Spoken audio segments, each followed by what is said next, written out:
Hola, hola, bienvenidos y bienvenidas al segundo episodio de Infancia sin Límites. Hoy estamos aquí Mm, Elena, Laura Benedito y Patricia y vamos a hablar sobre nuestro famoso gateo, un tema que da mucha controversia, hay muchísimas dudas, así que esperamos poder resolver todo lo que podamos sobre las dudas del gateo. Así que nada, chicas, vamos allá. Yo creo que podríamos empezar a darlo desde el principio, ¿no? Desde que el bebé nace. Todos los peques tienen el mismo desarrollo, todos tienen las mismas oportunidades. Así que nada, chicas, vamos a ello, comentadme, ¿qué opináis? Pues yo, por ejemplo, yo tenía ya ganas de hablar de esto, porque es de algo de lo que se ha hablado mucho, ¿no? Y también estamos aquí para dar nuestra opinión desde nuestra práctica clínica y de todo lo que sabemos. A ver, evidentemente, todos los peques no pueden tener el mismo desarrollo, ¿no? Porque al final, todas esas cositas que tienen muchas veces al principio de la vida, pues les tienen que afectar, ¿no? Si un peque tiene reflujo, si un peque tiene tensión dural, pues va a hacer que esas tensiones que tiene en su cuerpo le impiden hacer ciertas cosas o que se encuentre menos cómodo en algunas posiciones. O sea que yo, sobre Efectivamente. todo ese tipo de peques, creo que los ves, ¿no? Con reflujo muchas veces no quieren estar boca abajo, los bebés de tensión dural pues no aceptan esas posiciones como flexionadas y enseguida quieren verticalizar y saltárselo todo por la torera, ¿no? Me imagino que lo veréis en consulta igual que yo. O ¿Tú qué piensas, Ele? tortícolis también, ¿no? Niños con tortícolis Total. que tienen Claro. mucha dificultad también para hacer apoyo boca abajo y conseguir esa extensión vertical, ¿no? Uh-huh. Que Claro. bueno, ahora Sí, yo, hablaremos más del beneficio del gateo y de la posición de cuadrupedia en conforme a la tortícolis o las plagiocefalias, ¿no? Que de eso se habla también poco. sí, yo, Totalmente las preferencias de yo, lado. yo creo aportar ahí a ese inicio, ¿no? Que hay muchos peques que se estancan totalmente y, claro, comienzan a hacer ese boca abajo a gusto para poder moverse, que se sientan en su espacio de juego y a estar bien, pues igual un peque puede empezar a los 2 meses cuando todo va bien, pero muchas veces otros empiezan a los 5, ¿no? O a Uh-huh. veces me llegan peques a la consulta con 9 meses que ni toleran el boca abajo, ¿no? Por ejemplo, por un reflujo, muchas familias directamente les ponen sentados o muy erguidos todo el rato. Entonces, claro, son peques que no han pasado nada de tiempo boca abajo y se tiende a sentar. Entonces, al fin y al cabo, pues todo ese inicio no se pierde. Entonces, cuesta un poquito más empezar a rodar, pero ya sabemos todas que se rueda y que se puede perfectamente. Que luego van fenomenal, pero que a veces pues necesitan, pues para eso estamos, ¿no? Ahí está, para eso estamos, para acompañar. Bueno, y entonces, ¿cuándo comenzamos a gatear? ¿En qué edades? Una pregunta súper ambigua, porque ya sabéis que antes igual decíamos de este mes a este mes, pero yo creo que es un poco amplio, ¿no?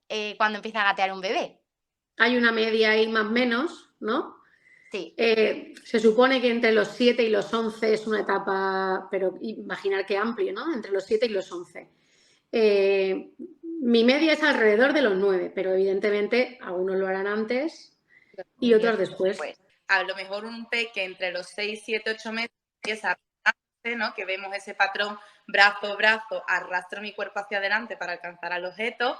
Luego vemos un poco más ese patrón cruzado de brazo, pierna, brazo, otra pierna, ¿no? Y luego ya pasamos a ese patrón de cuadrupedia, como talmente conocemos, a brazos y piernas de lo que conocemos como gateo, ¿no? Entonces, claro, en ese rango también tenemos todos esos tipos de desplazamientos.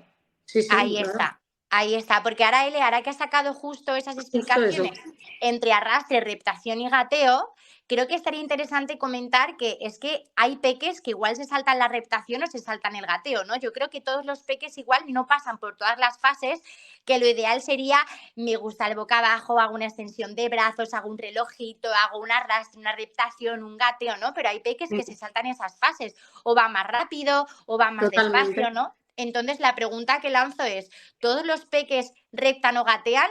Todos, no todos tienen los mismos hitos motores, todos seguidos, hay como un libro, ¿no? Teórico. Exacto. ¿Es importante e imprescindible pasar por estas fases o no? ¿No?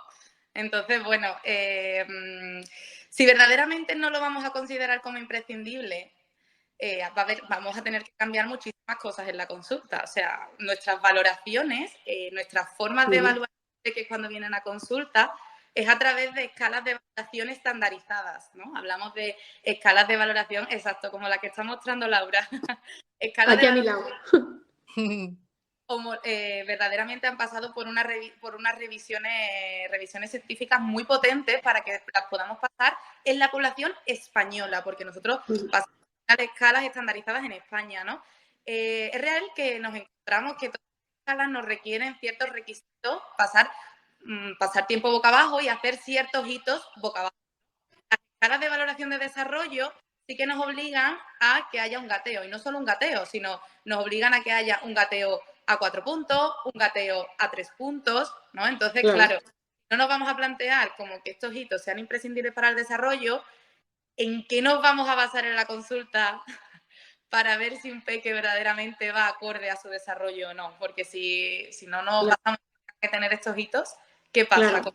Yo os voy a poner un poco al día. Hace poco ha salido alguna última revisión que dice que bueno, que ya no se considera el gateo como un hito fundamental, ¿vale? Entonces nosotras decimos, vale, pues si no se considera como fundamental, tenemos por lo menos 8 escalas de motricidad, ¿vale?, que hablan del gateo como hito motor. Entonces, si nosotras nos dedicamos a hacer valoraciones oficiales con escalas motoras oficiales y eso está ahí, pues eso habrá que cambiarlo también, me imagino, ¿vale? Yo, evidentemente, yo siempre he dicho a mis familias que no es algo imprescindible, o sea, que si un niño no ha gateado no quiere decir que luego te vayas a ir cayendo por la calle, ¿no? Pero también me planteo, o sea, yo soy mucho de pensar así, ¿no? De que al final, de la naturaleza, ¿no?, somos una máquina perfecta, que no da puntada sin hilo, ¿vale? Entonces, si eso está ahí y si tú le das al niño las oportunidades y no hay nada estructural y tal, porque todos repiten lo mismo, ¿no? Realmente, si eso lo ha puesto ahí la naturaleza es porque para algo sirve, ¿vale? Aunque no sea indispensable, aunque luego se pueda reeducar de otras formas. Yo lo que digo en consulta, que es como tú dices, Lauri, yo suelo decir, a ver, que tu niño va a correr, se va a levantar y va a hacer lo que van a hacer todos. La cosa es la manera y cómo, ¿no? Porque ahí, hablando de cómo ese desarrollo, esa evolución de desarrollo, lo que ocurre es que yo lo que veo en consulta, también vamos a hablar un poco de nuestra experiencia en consulta, experiencia ¿vale? clínica, ojo, Por que supuesto, es súper válida. claro, que es súper válida, ¿vale? Pero obviamente tenemos que intentar buscar esa evidencia científica al 100%, la necesitamos, tengo unas ganas porque la necesitamos, ¿vale? Pero yo lo que veo en consulta es que los peques que tienen un tipo de desplazamiento, un tipo de movimiento, les facilita el siguiente, es decir, un niño, por ejemplo, que eso lo vamos a hablar, que está con el culete culeando, desplazándose, que vamos a hablar a los tipos de gateo, luego para ponerse de pie lo tiene mucho más chungo que un nene que está gateando, pero porque no ha trabajado ni pelvis, ni piernas, ni nada de nada. Entonces se nos ni apoyo de las manos, ¿cómo toca? Claro, o sea, es que no, o sea, ya no es, lo va a hacer, pero ¿cómo lo hace? Y luego cómo se levanta, y luego cómo anda, y luego cuándo sale esa marcha, ¿no? Entonces, yo creo que ojalá poco a poco, y creo que igual este equipazo en algún momento podremos sacar la lanzo, algún tipo de estudio científico, lo que molaría. Mira, es ya, ¿no?, lo que nos falta, ¿eh, Patri? No nos vuelvas a meter en otra. Me parto. O sea, yo creo que ya es también el facilitar el movimiento y cómo hacer ese movimiento, ¿no? Porque sí que es verdad que hay poquito a poco estudios que vas leyendo un poco ese cambio a la marcha, a la bipedestación, cómo puede afectar esa apertura o ese cierre de caderas. O sea, al final los movimientos, como decía Lauri, tienen todo su sentido. Yo soy una friki del desarrollo porque dices, se chupa el pie, que luego le ayuda a gatear, que luego se pone de pie, mejor equilibrio, y dices, madre mía, o sea, desde los 6 meses puedes estar preparando ese apoyo en la bipedestación. Entonces, al final es una evolución. Que tú haces esa evolución de otra manera o pasas por otras posturas diferentes, ¿vale? No pasa nada. Si también una de las cosas fundamentales es que nuestros peques puedan desplazarse y puedan moverse y llegar hacia sus objetivos, ¿vale? Pero sí que es verdad que la calidad es importante porque le va a facilitar los siguientes pasos. Vale. Mira, yo quería decir también una cosa sobre el tema del culeo, ¿no? Que parece que sea aquí el gran enemigo. Para que nos entiendan, ¿podemos explicar antes los tipos de gateo, ¿no? Los más comunes. ¿Lo vamos a llamar como tipos de gateo o tipos de desplazamiento, ¿no? Tipos de desplazamiento. Sí. Tipos de desplazamiento, porque algunos no son gateo como tal. Pues el que ya conocemos todo, el gateo a 4 puntos, de manera contralateral, ¿no? Esa es la palabra, la definición de gateo es gateo mano, de forma contralateral, uniendo con las piernas a postura de perrito, ¿no? Exacto. Ahí está. Y ahora, también hay algunos que van con el mismo lado, que van homolateral, ¿no? Claro, más difícil. lateral. Que me parece complicado. Difícil, el es muy difícil homolateral. intentarlo, ¿eh? No, sí que es verdad que el homolateral no es tan común ver en consulta, es ver más más un gateo asimétrico, ¿no? Como un poquito Claro. con una flexión de una pierna u otra, ¿no? Que sí que es verdad que ahí podemos enlazar que muchas veces puede estar relacionado, ¿no? Con esas tortícolis y esas asimetrías, ¿no? Que hemos un poquito construido desde el inicio. Entonces, si no se han tratado o no se han trabajado bien, pues al fin y al cabo tenemos mayor integración en un miembro que en otro, entonces eso nos genera una asimetría, ¿no? Que es ese gateo en rueda de molino. Yo le llamo, Ahí lo está. llamamos rueda de molino. Rueda de molino. Me gusta. El peque hace como así con la pierna todo el rato, ¿vale? Claro. Y el tema es que realmente algunos peques pasan por ese gateo durante una etapa y no pasa nada, porque ya han gateado a 4 puntos y de repente hacen como una transición a ponerse de pie y de hecho es otro hito que valora la escala de motricidad Alberta. ¿Vale? Me ha gustado eso, Lauri, porque hay muchos que empiezan a hacer mucho ese gateo asimétrico porque es más rápido para sentarse y para hacer la postura de caballero para ponerse de pie. Exacto. Entonces van a más velocidad. Que no pasaría nada, porque hay también familias que vienen y dicen, oye, Laura, es que he visto lo del gateo en rueda de molino y mi hijo lo hace. Y dice, bueno, a ver, gatea cuando le da la gana a 4 puntos. Luego saca la pierna, luego saca la otra pierna, entonces. Me pasa mucho, por ejemplo, con las marchas en oso, que es con el culo arriba, como una V invertida de yoga. ¿Vale? Sí. Que, por ejemplo, claro, van a sitios donde igual la superficie tiene otro tipo de textura, piedras, etc., más rugosa y a nivel sensorial también levantan el culo porque dicen, ajá, estás tú que me voy a rozar la rodilla con esta superficie, espérate, que lo modifico. Entonces me hacen una marcha en oso, ¿no? Entonces sí que es verdad que también es importante comentar que un peque puede tener muchos tipos de desplazamientos, puede hacer un gateo asimétrico, la rueda de molino, vaya, un gateo contralateral, una marcha en oso, y dice, madre mía, este niño que se está enriqueciendo de todo lo que hay, ¿no? Entonces creo que también es importante saber que muchas veces como que según la situación o el momento pueden pasar por distintos tipos de desplazamientos, ¿no? Y no está mal, estaría bien, porque son recursos para moverse. El problema viene aquí cuando el bebé solo hace una cosa. O sea, no tenemos ningún problema contra uno en concreto, sino cuando el bebé solo se desplaza de una manera, siempre es asimétrica de la misma pierna, ¿no? Pues hay muchas veces, pues, circuitos no integrados en el tronco, problemas de oblicuidades en la cadera, en fin, tortícolis, como ha dicho Elena antes, ¿no?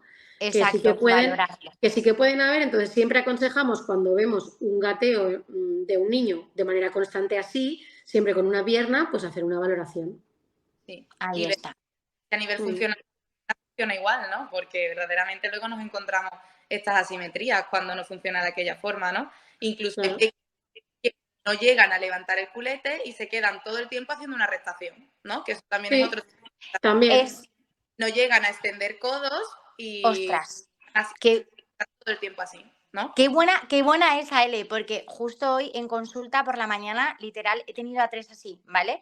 Esa comodidad, a la reptación y a que ese gateo no sea tan innato, yo es lo que estoy viendo en la consulta. ¿Cómo puede ser peques que van tan rodados y se tiran 3 meses reptando y reptando y reptando? ¿Y por qué yo voy a tener que ponerme a 4 patas a gatear si me muevo a todas partes y no necesito ese gateo, ¿no? Entonces, muchas veces es muy importante el entorno y tener herramientas, ¿no? Esa extensión que decía L, me falta un mogollón de peques. Los peques no tienen extensión, enderezamiento, control escapular, no lo tienen. Entonces necesitamos esa extensión para poder ir a un 4 patas.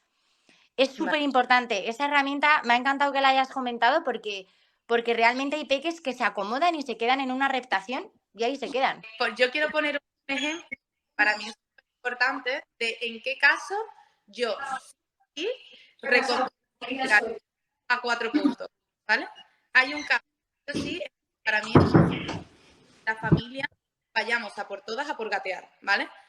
En caso de deformidad craneal. ¿Por qué? Porque para mí la deformidad craneal se sigue modificando durante todo el desarrollo del peque. Entonces, si yo busco esa cuadrupedia con eso, codos extendidos, control escapular, cabeza en línea media, ¿qué es lo que ocurre? El esternocleidomastoideo, que es un músculo que tenemos que viene de inserción clavicular a inserción posterior occipital. Si yo estoy todo el tiempo que estoy despierto durante el día, estoy gateando, este músculo del cuello, el esternocleidomastoideo, me va tirando de esa zona posterior de la cabeza y va remodelando a nivel craneal en el interés nuestro, ¿no? En conseguir Qué buena, Ele. la deformación. Sí, La sí. deformación. Entonces, para mí, en ese caso, yo es un caso en el que sí o sí recomiendo gatear, que sí, que aparte Qué nos bueno. va a beneficiar mucho en la simetría, nos va a beneficiar mucho en el control postural, nos va a Y en beneficiar las preferencias de lado, que esos son peques que suelen tener una preferencia de lado, ¿no? También, muchas veces, bueno, las plagios sobre todo, que son Eso asimetrías. me ha encantado, Ele, porque, o sea, no es únicamente por una deformidad craneal pasar tiempo boca abajo, sino poder construir esos hitos tan importantes que nos ayudan a terminar ese tratamiento a nivel craneal, ¿no? Cuando vivir en familias que es como, papi, sí o sí tenemos que gatear, porque mira, nos va a dejar la cabeza. Yo luego, cuando ves esa evolución a esos nenes, cuando se ponen de pie, a esa verticalidad, es bestial. O sea, Claro. qué buena aportación, Ele. Súper, me ha encantado. ¿Veis? Ahí, por ejemplo, qué indicado es ese gateo. Sí. O sea, qué indicado es ese gateo. Que no pasa, bueno, pues no han pasado, pero fijaos cómo puede salir ese tratamiento al 100% y tan eficaz con todo el proceso, ¿no? Tanto estructural como a nivel funcional. Claro. O sea, ¿Y cómo tratamos ese puede, cuello, ese cráneo claro, y también todo ese desarrollo. ¿y cómo puede no haber salido ese hito sin un tratamiento previo? Que esa es otra, ¿sabes? O sea, qué importante es que se dé, pero imaginar ese peque sin Buah. haber sido tratado, luego No sé. le pides que se ponga en esa posición y es que no va a estar cómodo y la va a rechazar. Bueno, y es que todos esos, claro, o sea, es que encima eso luego se ve, bueno, es que nos estamos viendo aquí ya también en deformidades y tortícolis, que es otro tema, pero claro, luego toda esa Claro. cronología sin poder tratar, cómo luego te encuentras al niño de 2, 5, 8 años con esas asimetrías tan bestiales de inclinaciones, postura, torsión pélvica, o sea, cómo ves toda esa evolución de ese peque que no ha sido tratado, ¿no? Ahí, como siempre, sacamos nuestra palabra querida, que es la prevención. O sea, qué diferencia haber cogido a ese peque desde el primer mes, poder trabajar esa estructura, esa función, todo ese desarrollo y darle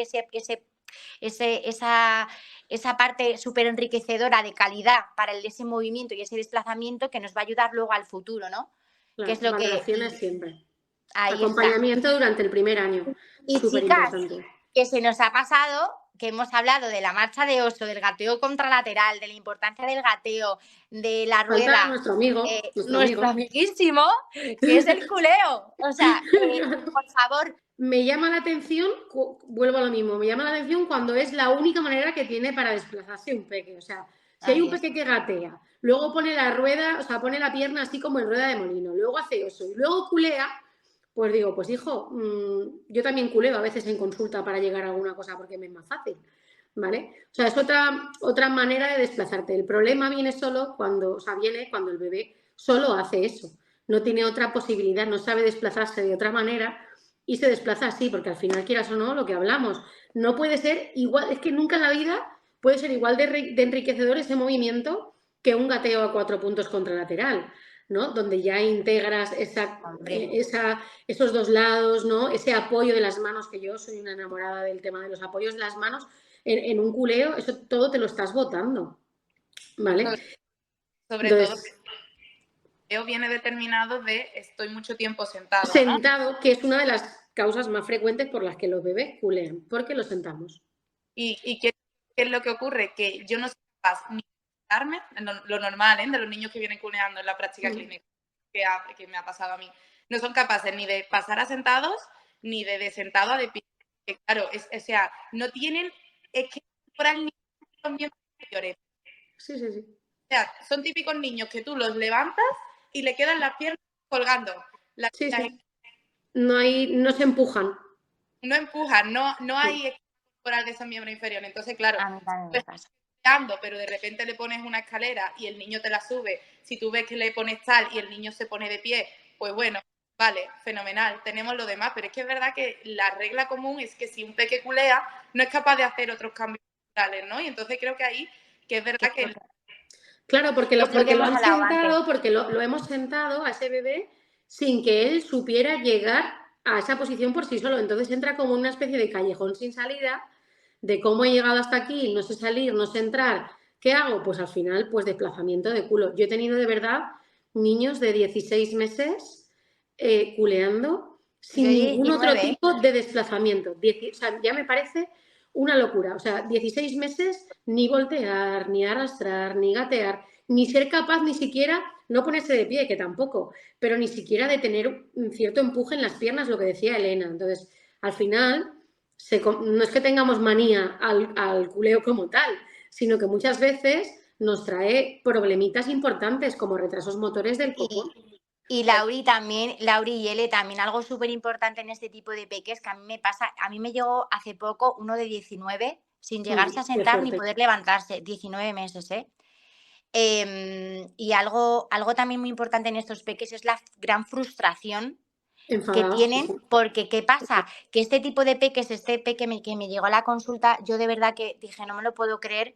¿Qué pasaba? No se sabía sentar ni se sabía poner de pie, pero el niño entró en la consulta andando con su padre de la mano. Lo tengo grabadísimo.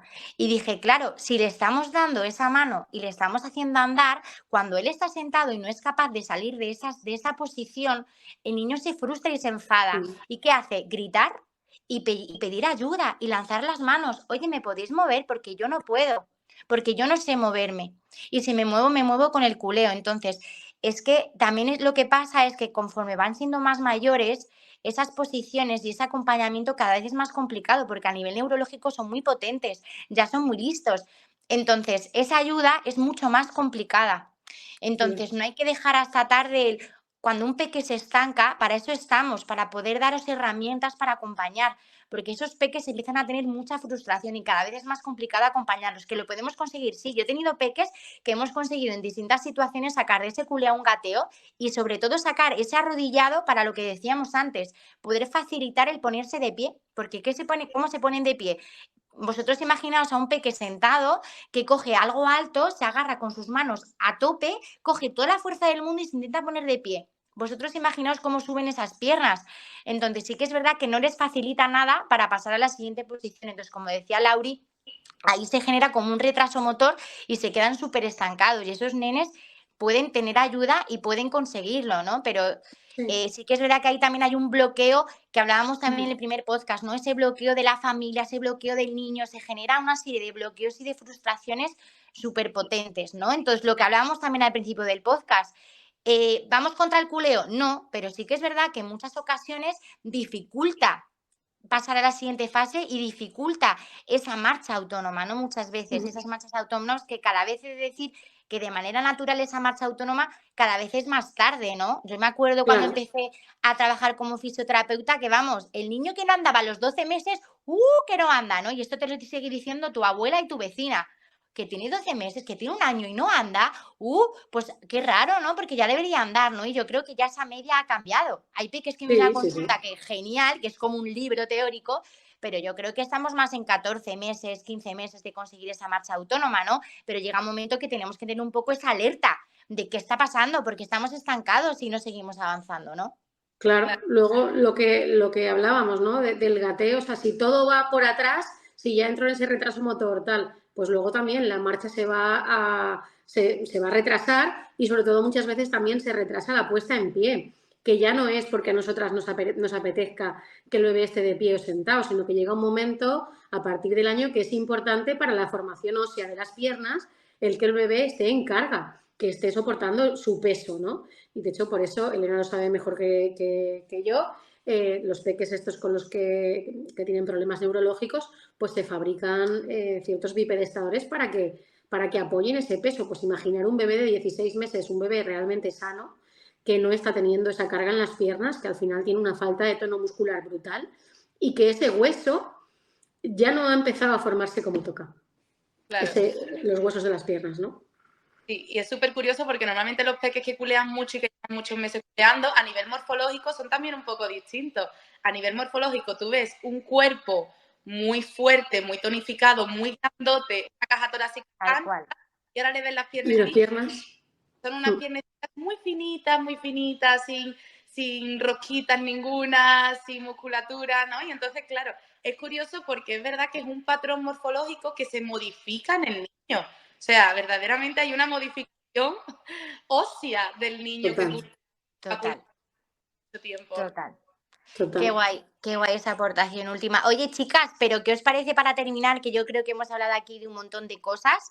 ¿qué os parece que hablemos de esos peques que no han gateado? Porque, oye, ojo, que no lo hemos comentado, hay peques que comienzan a gatear después de ponerse de pie. Ojo, tú puedes Sí, llegar al gateo totalmente. desde el boca abajo, puedes llegar al gateo desde la reptación, puedes llegar al gateo desde la sedestación, puedes llegar al gateo desde la bipe, desde todas partes. No te preocupes, que aunque esté retando y se ponga de pie, va a gatear, ¿vale? Que esto es algo súper que se me acaba de venir en la cabeza, súper típica, ¿no? Patri, es que Rete ya se está poniendo de pie, ¿qué hago? ¿No le dejo ponerse de pie? Y yo, déjale. Si luego él va a saber que cuando baje y vaya en 4 patas es mucho mejor que volver a tirarse al suelo. Si son más listos que el hambre, si necesitan ellos esas facilidades, ¿no? Entonces, estos peques que no gatean y ya son más mayores, ¿qué cositas les podemos recomendar para trabajar, ¿no? Y acompañar ese patrón igual contralateral que no hemos trabajado anteriormente. Yo es lo que siempre les digo a mis familias cuando doy un alta aquí a uno de los peques que ya ha empezado a caminar, les digo que los niños tienen que ser niños de parque, que hay que ir, es que no hay mejor cosa, ¿no? Y cuando hay un niño, un bebé pequeño, pues tampoco te puedes poner con él a hacer ejercicios de todo tiene que ser mediante el juego. Así que nada mejor que ir al parque, que empezar a subir al tobogán de manera contralateral. Venga, cariño, ahora la otra pierna, ¿vale? Incluso cuando son más mayores, pues que vayan al rocódromo o los túneles de gateo. Los túneles de gateo, yo tengo algún niño que no ha gateado, más mayorcito, y lo saco en consulta y empiezo a meter cosas dentro del túnel y acaban pasando gateando por dentro, porque claro, es la manera en la que No pueden queda pasar. otra. Entonces, pues mediante actividades y mediante juegos que impliquen ese apoyo de las manos y ese patrón contralateral, lo que hacemos en consulta, vamos. Escalada, subir a toboganes, subir en contra del tobogán, que eso también motiva mucho a los peques, ¿no? Al final, Claro. todo ese patrón cruzado, simulando como si fuera el gateo, pero ya desde la bipedestación. Exacto. ¿Qué frase última decís sobre el gateo? O sea, es decir, así, en un resumen. Que el gateo no es imprescindible, pero que sí funciona. Que si la parte funcional se cubre de otra forma, no consideraría imprescindible el gateo. Vale, me gusta. Sí, yo me vuelvo a reiterar en lo que he dicho, o sea, que al final, que si la naturaleza lo ha puesto ahí es por algo, ¿vale? Y que siempre que se pueda y se dé la posibilidad, pues que adelante. Y cuando no, pues bueno, pues que una revisión también de fisioterapia pediátrica, que puede haber algo que igual esté impidiendo, ¿no? Ese gateo. ¿Por qué de repente este niño no lo hace? Pues vamos a ver por qué, a entender por lo menos el por qué. Y si ya ha pasado y no se ha dado, pues parque a tope. Pues a tope. Pues nada, que viva el gateo, que viva las fisios pediátricas que viva el gateo, y que que nos viva encanta. la prevención y el acompañamiento. Totalmente. Pues, bueno, pues nada, nos despedimos por aquí. Ha sido un placer estar aquí de nuevo y nos vemos en el siguiente episodio de Infancia sin Límites. Que va a ¡Un traer besazo!